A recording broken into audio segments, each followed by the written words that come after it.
الله أكبر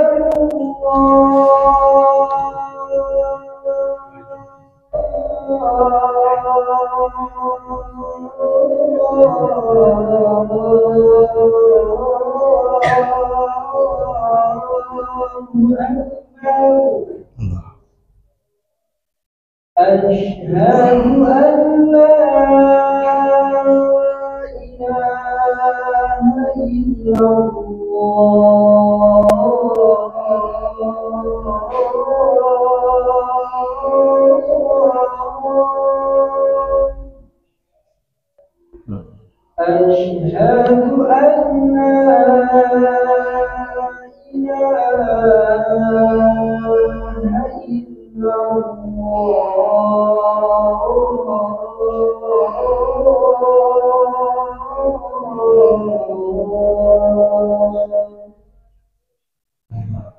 أشهد أن لا إله إلا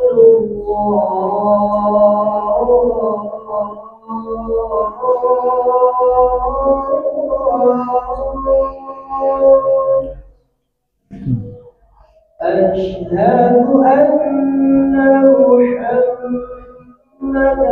رسول الله أشهد أن محمدا رسول الله حي على حي على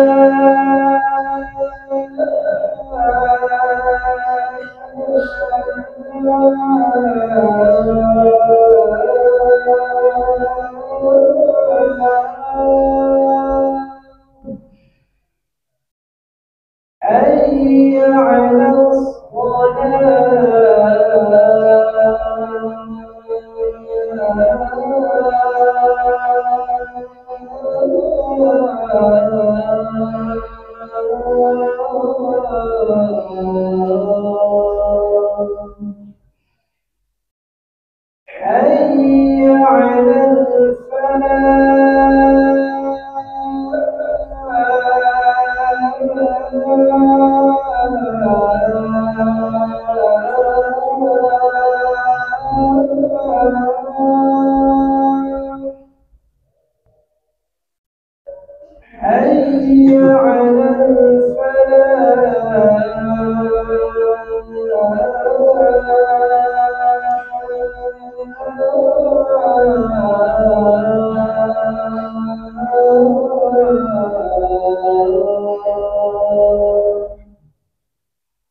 الله أكبر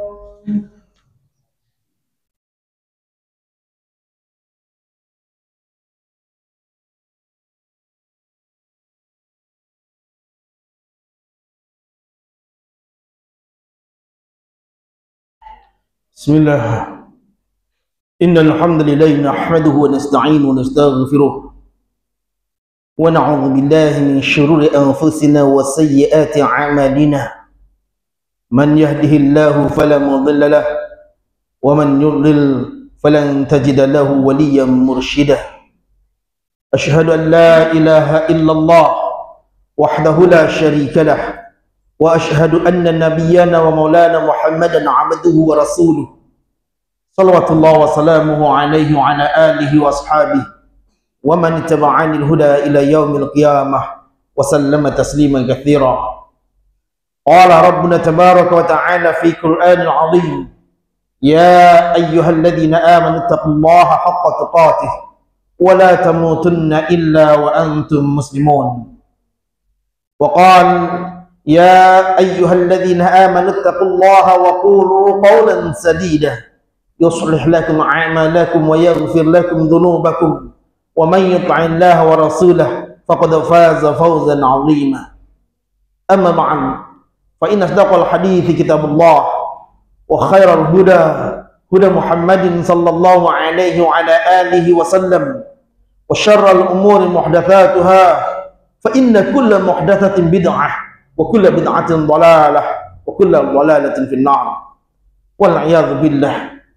Ma'asyiral muslimin jamaah sidang Jumat rahimani wa rahimakumullah. Segala puji hanya milik Allah Subhanahu wa taala yang senantiasa melimpahkan karunia-Nya pada kita semua. Berbagai macam kenikmatan telah Allah anugerahkan pada kita sebagai fasilitas untuk kita semua selama hidup di dunia.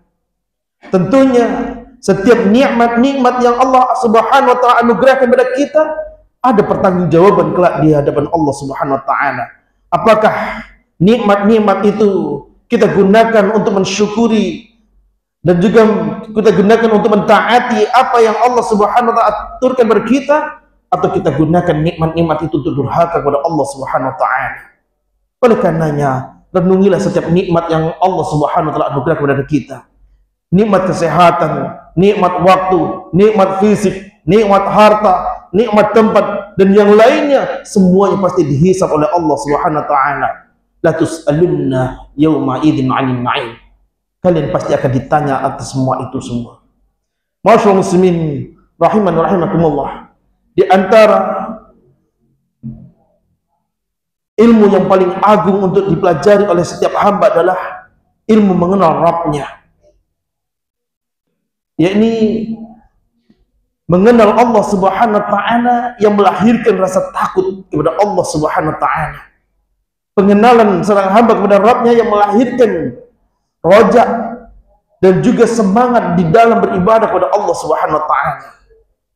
Masyaallah muslimin rahiman rahimakumullah, di antara sederetan nama yang Allah Subhanahu wa taala tetapkan untuk dirinya, maka ada di sana nama Al-Hakim.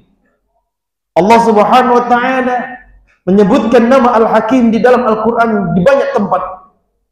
Di antaranya Allah Subhanahu wa taala sebutkan dalam surah Al-Baqarah, sebagaimana Allah menukil perkataan para malaikat, qalu subhanaka la ilma lana illa ma 'allamtana.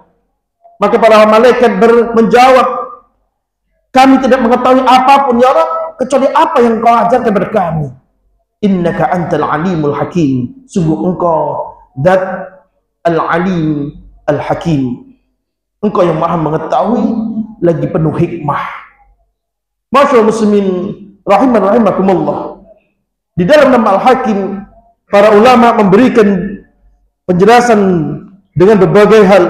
Di antaranya apa yang diungkapkan oleh Al-Imam Ibnu Jarir At-Tabari di dalam kitab tafsirnya, ketika beliau menjelaskan nama Al-Hakim, maka kata beliau rahimahullahu taala, makna daripada Al-Hakim sendiri adalah hikmah Allah di dalam menciptakan, hikmah Allah di dalam berbuat. Demikian juga ketika Imam Ibnu Katsir rahimahullahu taala dalam tafsirnya menjelaskan tentang nama Al-Hakim, yakni di mana Allah meletakkan hikmah dalam pengaturannya, dalam hukum-hukumnya, dalam undang-undangnya. Maka dari itu ma'asyiral muslimin rahiman rahimakumullah, ketika kita mengenal nama Al-Hakim, tentunya kita mengenal zat yang maha agung, yang penuh hikmah atas apapun yang diperbuatnya, penuh hikmah atas apapun yang diputuskannya. Al-Imam Abdurrahman As-Sa'di ketika menjelaskan tentang hikmah yang dikandung, sifat yang dikandung oleh nama Al-Hakim, maka mencakup pada dua hal. Hikmah itu ada pada dua hal. Yang pertama, hikmah dalam penciptaan, di mana ketika Allah Subhanahu wa taala menciptakan makhluknya dan mentakdirkannya, maka ada dua sifat yang menunjukkan hikmahnya. Di antaranya adalah keadaan ciptaan Allah Subhanahu wa taala yang berada di puncak kesempurnaan. Tidak ada kecacatan sedikit pun, tidak ada kekurangan sedikit pun di dalam penciptaannya. Maka kita lihat bagaimana Allah Subhanahu wa taala menciptakan alam semesta, termasuk kita. Bagaimana Allah Subhanahu wa taala menciptakan langit, makhluk yang paling agung yang dapat kita lihat. Demikian juga kita lihat bagaimana Allah menciptakan matahari, Allah ciptakan bulan, Allah ciptakan bumi yang kita pijak. Bahkan bagaimana Allah Subhanahu wa taala menciptakan diri kita dengan begitu sempurnanya. Semuanya mengandung hikmah. Demikian juga di antara sifat yang menunjukkan tentang hikmah dari penciptaan tersebut, tujuan dari penciptaan makhluk itu sendiri. Maka kita bila mana memperhatikan manfaat-manfaat dari makhluk yang Allah Subhanahu wa taala ciptakan, maka kita akan merasakan betapa agungnya Rabb yang telah menciptakan kita dan betapa besarnya rahmat Allah Subhanahu wa taala. Maka kita lihat bagaimana ketika Allah menciptakan matahari, sinarnya yang memiliki manfaat bagi kehidupan manusia, bahkan kehidupan makhluk pada umumnya. Air, tanah, udara, semuanya bermanfaat bagi kehidupan makhluk yang saat membutuhkan semua itu. Maka dari itu, ma'asyiral muslimin rahiman rahimakumullah, ketika kita mengenal Al-Hakim, zat yang maha bijaksana di dalam menciptakan, dan tidak ada sedikit pun kesia-siaan, ma khalaqna hadza batila, enggak ada sedikit pun kesia-siaan dalam penciptaan Allah Subhanahu wa taala. Semuanya mengandung hikmah, terlepas kita tahu ataupun tidak hikmah itu. Demikian juga di antara hikmah Allah Subhanahu wa taala, maka terdapat pada syariatnya, terdapat pada aturan-aturannya, yaitu agama yang Allah Subhanahu wa taala turunkan, aturan-aturan yang Allah berlaku pada hamba-hambanya. Maka pada hikmah syariat, hikmah aturan, ada dua sifat yang menunjukkan hikmahnya. Ya. Yang pertama, keadaan syariat Allah Subhanahu wa taala. Kita dapati semua yang Allah Subhanahu wa taala syariatkan terdapat pada puncak kesempurnaan. Tidak ada kekurangan sedikit pun. Bahkan Al-Quran yang Allah Subhanahu wa ta'ala turunkan kepada kita, Allah Subhanahu wa ta'ala telah menegaskan, dzalikal kitabu la raiba fihi, tak ada sedikit pun keraguan dalam isi kitab tersebut. Hudan lil muttaqin, petunjuk bagi orang-orang yang bertakwa. Siapapun yang ingin menempuh jalur ketakwaan, maka Al-Quran telah membimbingnya. Cukup untuk jadi pembimbingnya. Tentunya ada di sana al-hikmah, di sana ada as-sunnah yang mendampingi daripada Al-Quran itu sendiri untuk menjelaskan konten-konten yang ada dalam Al-Quran. Demikian juga Allah Subhanahu wa taala memberikan tantangan bagi siapapun di antara makhluknya yang mereka mampu membuat satu surah yang semisal Al-Quran. Silakan buat. Kalau seandainya Al-Quran itu buatan Muhammad sallallahu alaihi wasallam, seandainya Al-Quran itu hanya perkataan Muhammad sallallahu alaihi wasallam, kepandaian Muhammad sallallahu alaihi wasallam di dalam menyusun kalimat, maka Allah Subhanahu menantang, buat satu surah. Allah Subhanahu wa taala berfirman di dalam surah Al-Baqarah di ayat 23, wa in kuntum fi raibin mimma nazzalna ala abdina fa'tu bi surah. Kalau kalian ragu terhadap apa yang kami turunkan pada hamba kami ini, buatlah satu surah. Mimithli, yang semisal dengannya. Nggak usah kita membuat satu surah Al-Baqarah yang terlalu panjang. Buat yang semisal Al-Kautsar atau semisal Al-Asr, kalau memang mampu. Bahkan Allah menantang, fad'u syuhada'akum min dunillah. Kalau kami nggak sanggup membuat sendirian, panggil pembantu-pembantu yang kalian anggap mampu untuk membantu kalian dan membuat satu surah. Dan bagaimana Allah Subhanahu wa taala menurunkan kitab sucinya. Dan Allah mampu menantang untuk semuanya. Dan tantangan itu bukan berlaku di zaman Quraisy jahiliyah saja, bukan berlaku di zaman Rasulullah SAW. Bahkan sampai saat ini tantangan itu pun masih berlaku. Untuk menunjukkan dalamnya hikmah Allah Subhanahu wa taala terhadap syariat-syariatnya. Demikian juga Allah Subhanahu wa taala, ya, di antara sifat hikmah yang terkandung dalam syariat atau aturan-aturannya, tujuan daripada syariat itu sendiri, tujuan daripada hukum-hukum itu sendiri, semua hukum-hukum yang Allah Subhanahu wa taala tentukan, hudud, ataupun hukum perundang-undangan yang Allah Subhanahu wa Ta'ala tetapkan, maka itu semua tujuannya untuk kemaslahatan manusia itu sendiri, tujuannya untuk kemaslahatan hamba itu sendiri, untuk keberlangsungan kehidupan mereka.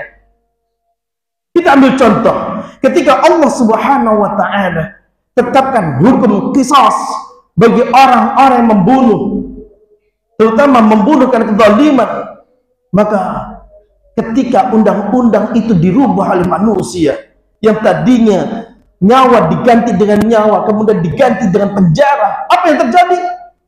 Pembunuhan terjadi di mana-mana. Nyawa manusia begitu murahnya.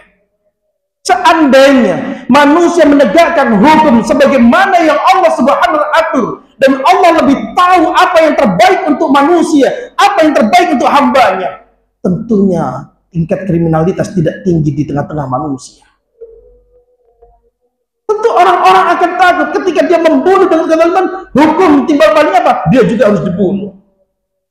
Lihat ketika Allah menetapkan hukum mencuri yang sampai pada nisabnya, potong tangan, kemudian dirubah oleh manusia dengan apa? Dipenjara beberapa saat.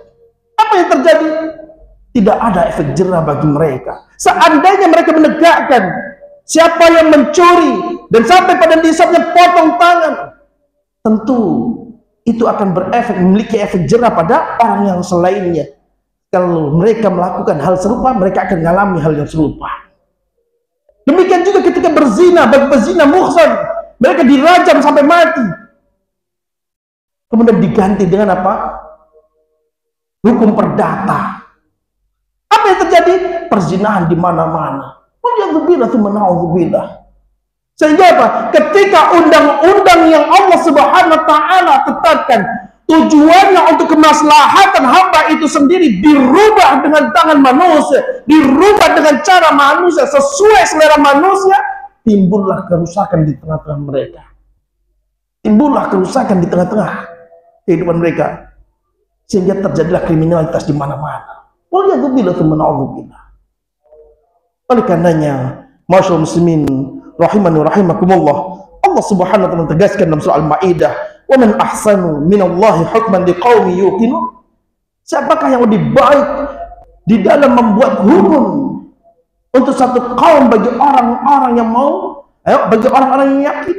Tentu nggak ada yang lebih hebat di dalam menetapkan hukum selain Allah Subhanahu wa Ta'ala.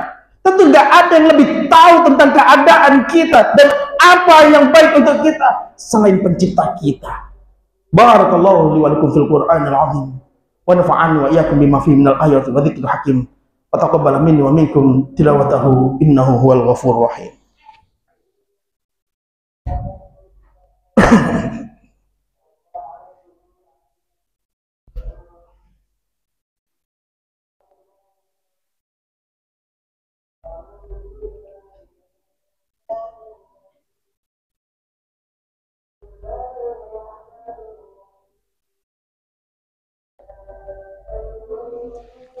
Bismillah, alhamdulillah, hamdan katsiran tayyiban mubarakan fihi wa mubarakan alaihi kama yuhibbu rabbuna wa yardah.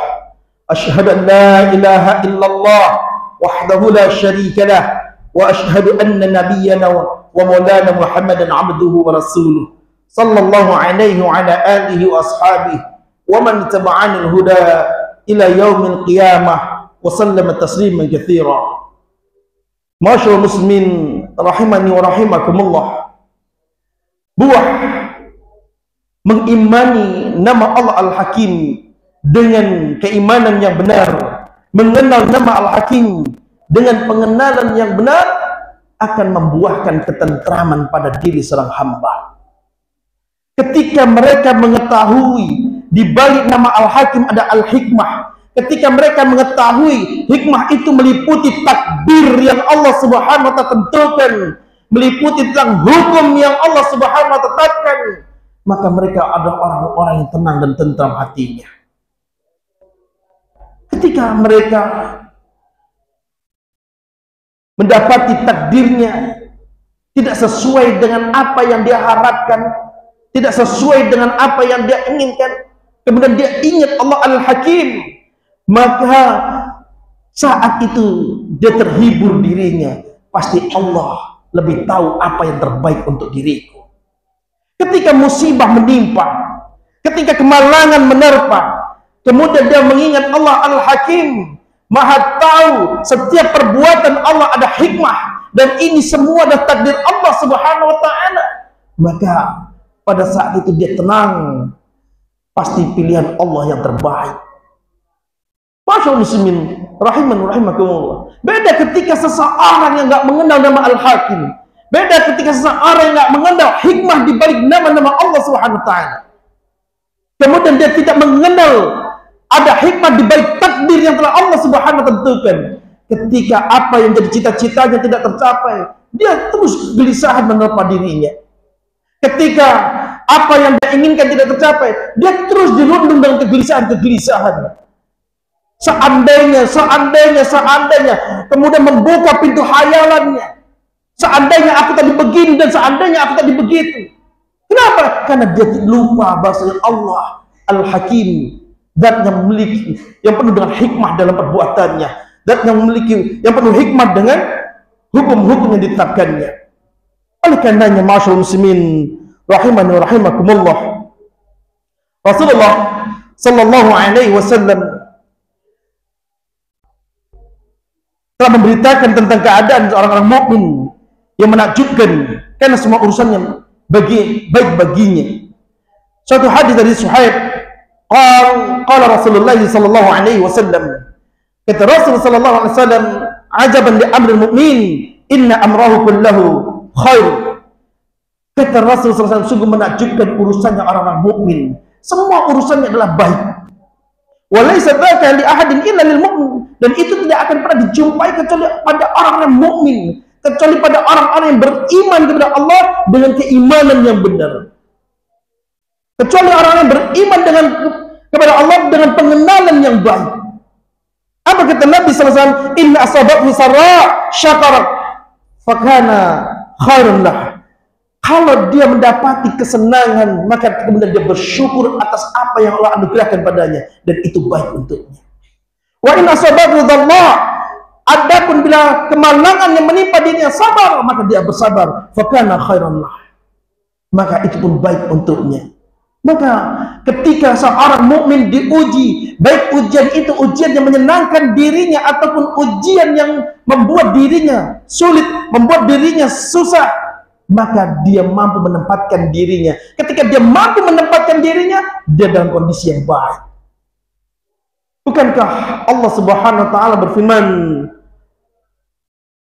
di dalam surah Al-Baqarah, ya, Allah Subhanahu wa taala mengatakan, wala nabluwannakum bisyai'in minal khawfi wal ju'i wa naqsin minal amwali wal anfusi wal thamarat wa basyiris sabirin.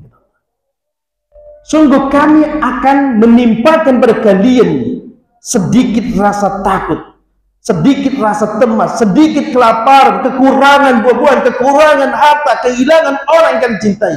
Kemudian kata Allah, wa basyiris sabirin, berbahagialah bagi orang yang sabar. Di dalam ayat ini Allah Subhanahu wa taala memberitakan ayat ini bukan untuk orang-orang miskin saja, bukan untuk orang-orang yang lemah saja, tapi ini untuk menyeluruh, untuk semuanya. Terkadang ada di antara mereka yang lagi senang kemudian langsung dibuat susah. Ada di antara mereka yang kemudian tadinya kaya kemudian langsung dibuat miskin. Tapi semuanya itu ada ujian dari Allah sebentar. Ketika mereka mengenali itu ujian dari Allah, maka dia lapang dadanya. Pilihan Allah adalah pilihan yang terbaik. Kemudian dia muhasabah, introspeksi diri. Demikian juga Allah Subhanahu wa taala mengatakan, la in syakartum la azidannakum.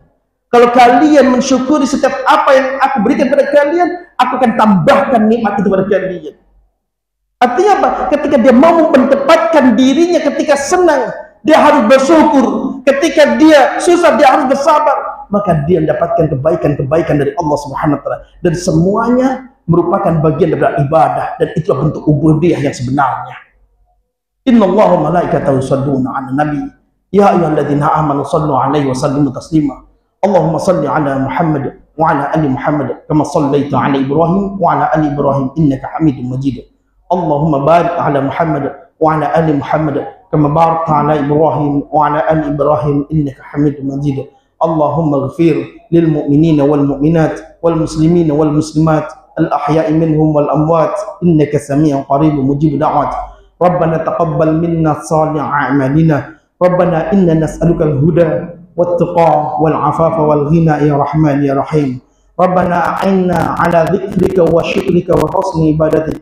Rabbana inna nas'aluka 'ilman nafi'an wa rizqan thayyiban wa 'amalan mutaqabbala. Rabbana aslih lana dinana alladhi huwa 'ismatu amrina wa aslih lana dunyana allati fiha ma'ashuna wa aslih lana akhiratana allati fiha ma'aduna waj'alil hayata ziyadatan lana fi kulli khair waj'alil mauta rahatan lana min kulli syarr. Rabbana atina fid dunya hasanah wa fil akhirati hasanah wa qina adzabannar. Subhana rabbika rabbil izzati amma yasifun wa salamun 'alal mursalin walhamdulillahi rabbil alamin. Aqimus shalah. Allahu akbar, Allahu akbar. Asyhadu an la ilaha